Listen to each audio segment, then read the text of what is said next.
또 이제 한번 시작을 해보겠습니다. 이제 본격적으로 화를 다루는 방법을 좀 이렇게 이제 다뤄볼 텐데, 화를 다루는 방법 자체를 이해하는 것은 간단해요. 사실 간단하지만 결국은 이제 이것이 내 것이 되기 위해서는 꾸준히 이제 연습을 이렇게 이제 하시는 수밖에 없는데, 처음에는 화를 알아차리는 단계가 필요하고요. 알아차렸는데 가만히 보니까 내 안에 화가 나고 있다는 걸 이제 알아차렸어요. 근데 이게 누가 내고 있죠? 내가 내고 있잖아요. 이게 두 번째 단계가 뭐냐면 내 화라는 것을 인정하는 거예요. 이 내 화라는 걸 인정을 해야 내가 여기에 대해서 뭔가를 해야 되겠다 하는 선택권을 내가 가지고 있다는 걸 알아차리게 되고 힘을 가지고 개입을 하려고 그래요. 네가 나를 화냈다고 생각하면은 화나게 했다고 생각하면은 이 화를 관리해야 될 사람이 누가 돼요? 네가 돼요. 그럼 나는 뭐 하고 있어요? 저 사람이 화 풀어줄 때까지 가만히 있어야 돼. 할 수 있는 게 없어. 기본적으로 이 화는 내 화니까 내가 관리해야 된다는 것을 수용하는 게 중요해요. 인정하는 거. 그 다음에 인정하고 나면은 이제 내가 개입을 하게 되죠. 개입할 때 제일 첫 번째 개입을 뭘 해야 되냐면요. 화가 자꾸 이렇게 올라가요. 냅두면. 상승작용을 하거든요. 그거를 진정시키는 게 중요해요. 깔아앉히는 거. 상승을 차단하는 거 중요해요. 그러고 나서 그 다음에 생각을 하는 거죠. 생각을 하는데 뭐 했냐 하면은 우리가 이제 이론에서 배운 거 있죠. 화는 어떤 문제가 생겼을 때 아니면 공격을 받았을 때 아니면 내가 공격으로 인식을 하기 때문에 이런 거를 이론적으로 배웠는데 내가 왜 저걸 공격으로 인식했지 뭐 이런 생각들 지금 해결해야 될 문제가 뭐지 무슨 신호를 나한테 주지 이런 거를 이제 차분히 생각하는 어떤 것을 진정하면서 생각하고요. 그 다음에 이제 다 생각이 되고 결론이 났다 이런 문제고 이러면은 우리가 풀어야 될 문제는 이렇게 하고 부드럽고 낮은 목소리. 화가 나면 일단 어떻게 돼요? 목소리가 높아져요. 거칠어져요. 부드럽고 이렇게 안 돼요. 그래서 화가 나면 나도 모르게 거칠어지고 목소리 톤이 올라가는데 일부러 의도적으로 부드러운 목소리를 내려고 하고 의도적으로 조금 목소리를 이렇게 낮추고자 하는 것이 우리가 컨트롤해야 될 다루는 연습해야 될 중요한 겁니다. 자, 그러면은 하나하나 이렇게 단계적으로 한번 봅시다. 이 조금 전에 제가 설명드렸던 이 단계를 보통 이제 전문가들이 만들어내면서요, 4A라는 말로 이제 표현해요. 4A. 영어로 말하면은 전부 영어로 A자로 시작한다는 거예요. 첫 번째 단계가 뭐냐면 awareness, 알아차리기. 자, 화 알아차리기 여러분 어때요? 좀 쉬워요, 어려워요? 근데 이거 하나만 되면은요, 사실 거의 화 다루기는 거의 끝나요. 이게 훨씬 어려워요. 자, 이 화 알아차기를 하고 나면 4A니까 4A부터 좀 설명을 드리면요. 두 번째는 뭐냐면 아까 설명드린 것처럼 acceptance, 수용하고 내 화당을 인정하고 상승을 차단하는 거고, 세 번째 A는 analysis, 이거를 조금 분석을 해보는 거죠. 그리고 이성이 개입이 돼요. 이성이 개입하려 그러면은 화가 어느 정도 내가 통제할 수 있는 힘이 있어야 이성이 그 다음에 개입하겠죠. 그죠? 분석에서는 화 상황을 생각해서 화나는 구체적인 내 그 원인이 뭐였고 속감정이 뭐였고 나에게 뭐가 불편한지를 이제 찾아내는 거. 그 다음에 동시에 이어서 내가 이걸 왜 그렇게 인식을 했고 내 안에 어떤 기대나 목표 한마디로 어떤 배경이 있을기에 그럴까 하는 것도 생각해 보고 해결해야 될 정확한 여기서 내가 불편한 게 이거니까 이걸 어떻게 해결할까 하는 것도 생각해 보는 게 이제 분석의 단계에서예요. 마지막으로 액션입니다. 행동을 취하는 거죠. 말씀드린 것처럼 부드럽고 낮게 말하는 거. 네, 하나하나 이제 한번 봅시다. 첫 번째 단계로 화 알아차리기입니다. 감정이 격해지고 나면은요, 화났다는 걸 잘 못 알아차리고 알아차려도 이미 통제 불능이에요. 왜 그래 화를 내? 내가 뭐 화가 났다고 그래? 이러고 막 그냥 큰 소리 쳐요 그냥. 일정한 강도 이상으로 화가 상승을 해버리고 나면은요, 이미 꽃비를 놓쳐버린 거예요. 더 이상 내가 어떻게 해보기가 힘들어져요. 그러니까 이놈이 아직 힘을 발휘하기 전에 잡아야 돼. 뭐든 그래요. 화뿐만 아니라 내 안에 부정적인 생각이 꿈틀꿈틀 일어날 때 초기에 잡지 않으면 그 부정적인 생각이 끌려가기 시작해요. 그 생각에 꼬리를 물고 나중에 그냥 하나의 졸졸 흐르던 샘물이 시냇물이 되고 시냇물이 강물이 되고 뭐 이러면 내가 그냥 썰려가게 돼요. 특히 화라는 감정이 더더구나 그래요. 그래서 초기에 잡아야 되는데요. 초기에만 탁 자기가 알아차리죠. 내가 화를 내고 알아차리면은요. 알아차린 순간에 화는요. 희한하게도요. 힘을 잃어버려요. 제가 어떤 경험을 했냐면은 제가 화 다룰 때마다 이 경험을 잘 얘기하는데 제가 학생 때 했어요. 신학교 들어와서 아마 1학년 때인가 2학년 때 정도로 기억을 하는데 수도원에 이제 외국 신부님이 여러분 선교사 신부님이 계셨는데 그 중에 한 분이 어 이태리 분이신데 몸이 좀 땅땅하면서도 키가 좀 작은 분이세요. 제가 이 얘기하면 우리 집 사람들 다 알아듣겠네 누군지. 그래서 저는 가로 세로가 비슷한 분이라고 늘 불렀는데 워낙 이제 그런 분인데 이분이 제가 입고 있는 옷이 겨울이 좀 추워 보였는지 당신이 입고 있는 코트를 저한테 선물을 해주셨어요. 근데 코트 보니까 상당히 괜찮은데 이분이 아마 누구한테 선물을 받아가지고 옷장 안에 그냥 뭐 몇 년을 걸어놨나 봐요. 근데 콤콤하고 키키한 냄새가 나는 거예요. 새 건데. 그거를 세탁소에 제가 갖다 맡겼어요. 맡겼는데 이제 뭐 한 2, 3일 후에 오라 이래가지고 제가 이제 2, 3일 후에 찾으러 갔는데 보니까요. 그 코트가 정말 좋은 코트에 단추가 나무로 되어 있고 나무에 아주 예쁜 그 무늬들이 이렇게 장식이 되어 있는 코트였어요. 그런데 세탁기에 들어갔다가 나오니까 그 무늬가 다 망가진 거예요. 제가 화가 났어요. 제가 공격받은 건 아니지만 제가 어떻게 보면 아끼는 소중한 것이 공격받았으니까 제가 이제 화가 난 거예요. 그래, 그 세탁소 주인분이 저는 막 그때 20대 초반이었고 이분은 한 40대 후반이나 50대 초반 좀 보였어요. 그분에게 이거 어떻게 해서 이렇게 되냐 그러니까 이분이 대뜸 하시는 말씀이 뭐냐면은 이게 불량품이라서 그렇다는 거예요. 단추가. 그 말 듣고 제가 더 화가 난 거예요. 그 더 화가 났을 때 제가 느낀 게 뭐였냐면은 제가 나중에 알은 거죠. 그때 당시는 몰랐는데 이분이 그냥 미안하다 이럴 줄 몰랐는데 이렇게 되었다는 그냥 간단한 사과 하나면은 사실은 그냥 끝났을 것 같다는 생각을 나중에 했어요. 근데 이분이 자기 책임이 아니라고 탁 한마디로 오리발을 탁 내니까 제가 이제 화가 더 난 거예요. 근데 저 안에 어떤 기대가 있었죠? 사과해 주었으면 하는 기대였단 말이에요. 기대가 무너진 거죠. 그러니까 이제 더 이제 화가 난 거죠. 그러니까 이분이 화나게 한 게 아니라 뭐죠? 제 기대가 저를 이제 화나게 한 거죠. 무너진 기대가. 그래서 이게 이제 불량품이라면 내가 소비자 고발센터에다가 내가 이 불량품을 내가 팔았다고 내가 신고를 할 테니까 당신이 정인이 돼 줄 수 있어. 막 그렇게 따졌어요. 그러니까 자기는 그렇게 할 수는 없다는 거예요. 그러면 뭐 어쩌라는 거예요. 자기는 불량품을 말하면서도 그런데 막 이렇게 언성이 높아지고 있는데 아무 생각도 안 했는데 갑자기 제 안에서 탁 드는 겁니다. 내가 화를 내고 있구나 하는 생각이 갑자기 확 들었어요. 문득. 근데 그 생각이 드는 순간에 제가 보인 반응이 뭐였냐면 피식 웃었어요. 왜 웃었냐면은 그 웃음의 이유를 지금 생각해 보면은요. 그래요. 그때 당시에는 그냥 웃음이 나왔다는 것만 기억을 했는데 내가 화를 내고 있다는 내 자신이 좀 뭐라 그럴까요? 좀 웃겼나 봐요.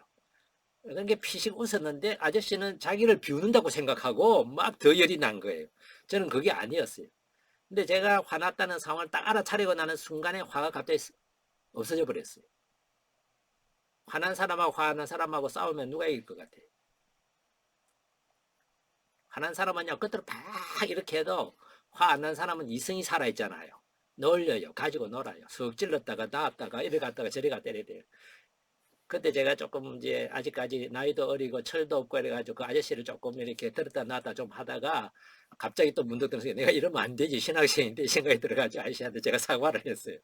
제가 사과를 하니까 왜냐면 마음이 화가 안 났으니까 진짜 마음으로 사과할 수 있었거든요. 사과를 하니까 아저씨가 또 쭉 내려오기 시작을 했어요. 그렇게 오히려 처음에 싸움이 됐는데 좋은 관계가 돼가지고 그 다음에 제가 가면은 아주 값도 싹 깎아주고 이제 세탁 그렇게 했던 기억이 나는데 그때 제 경험이 뭐였냐면요. 화는 알아차리기만 해도 통제가 되는구나 하는 걸 제가 경험했어요.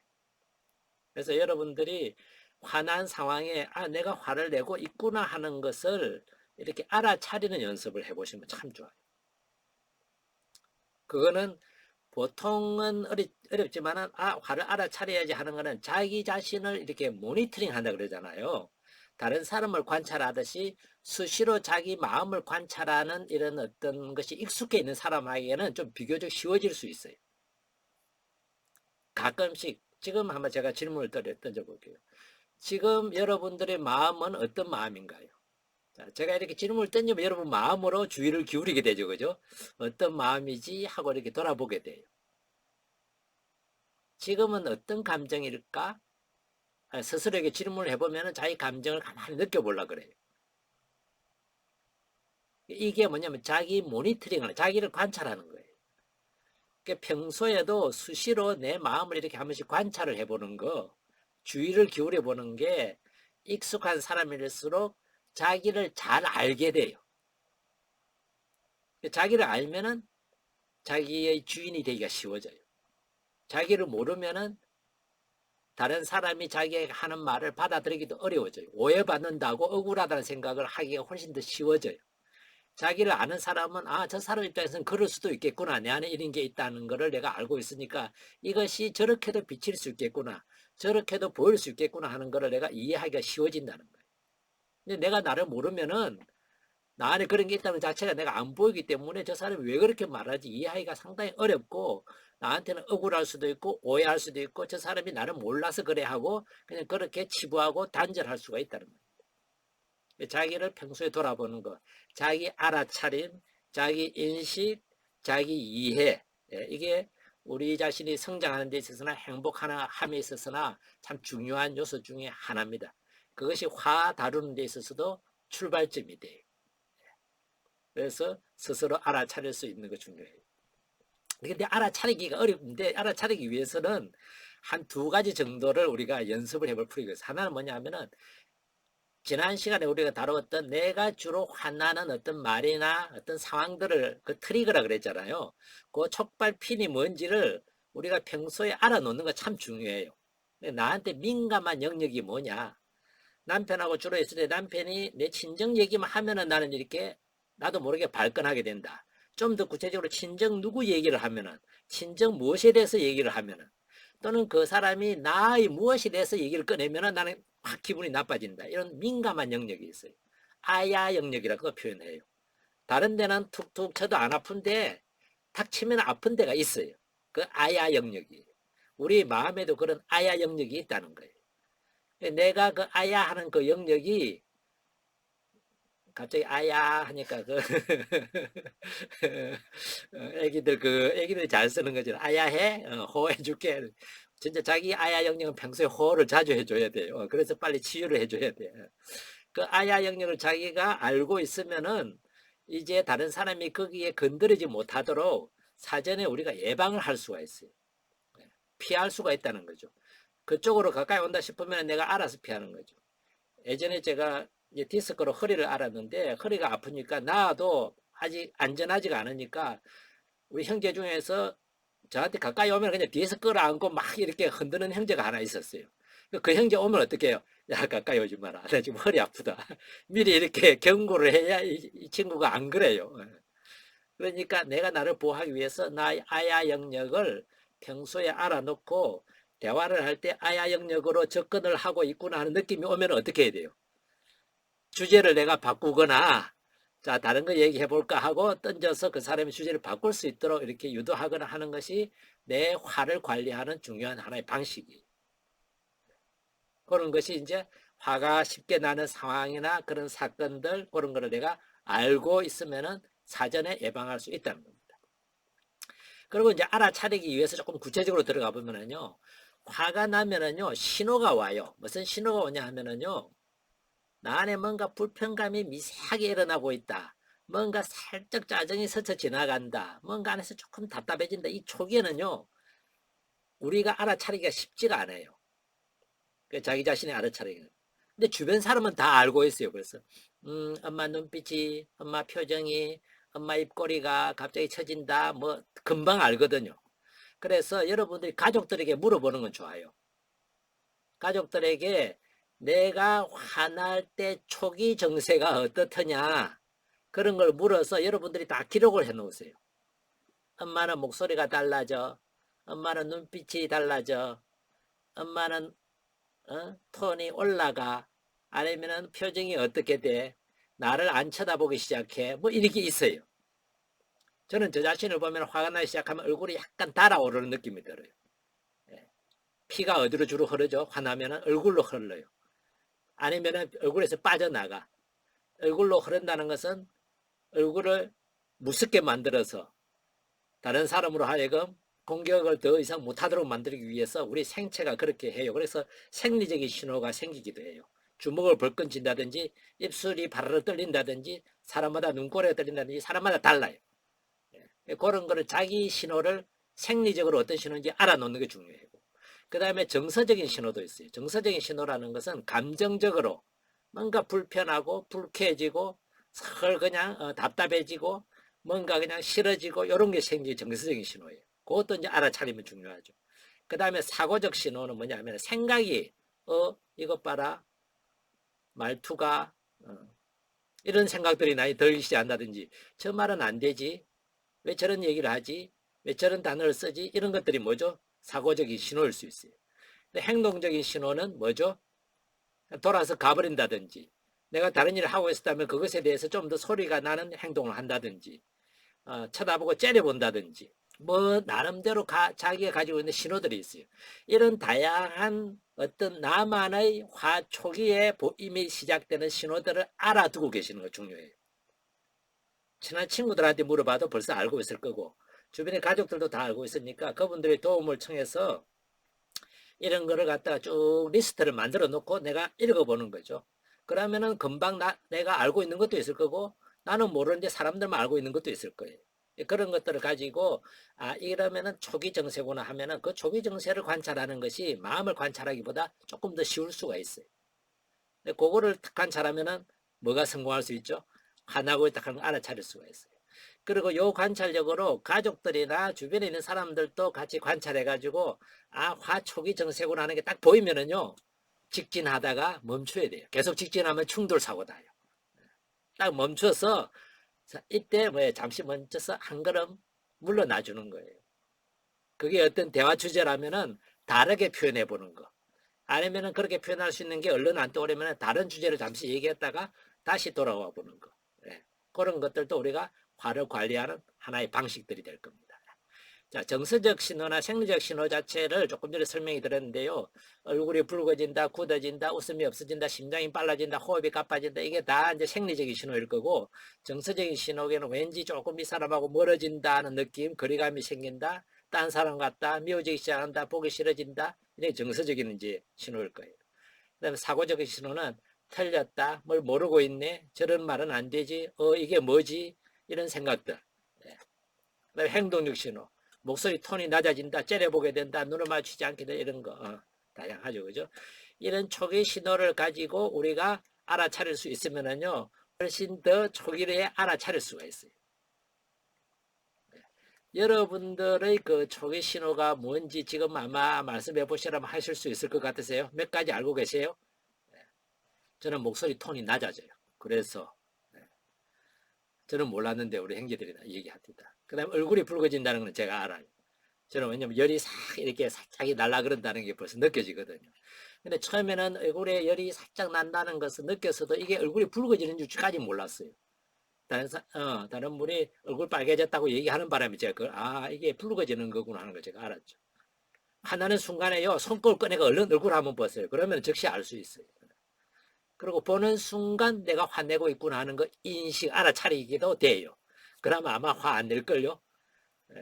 손거울을 가지고 다니시거나 아니면 요새 휴대폰이 있잖아요. 휴대폰으로 그 순간에 자화상을 한번 찍어 보세요.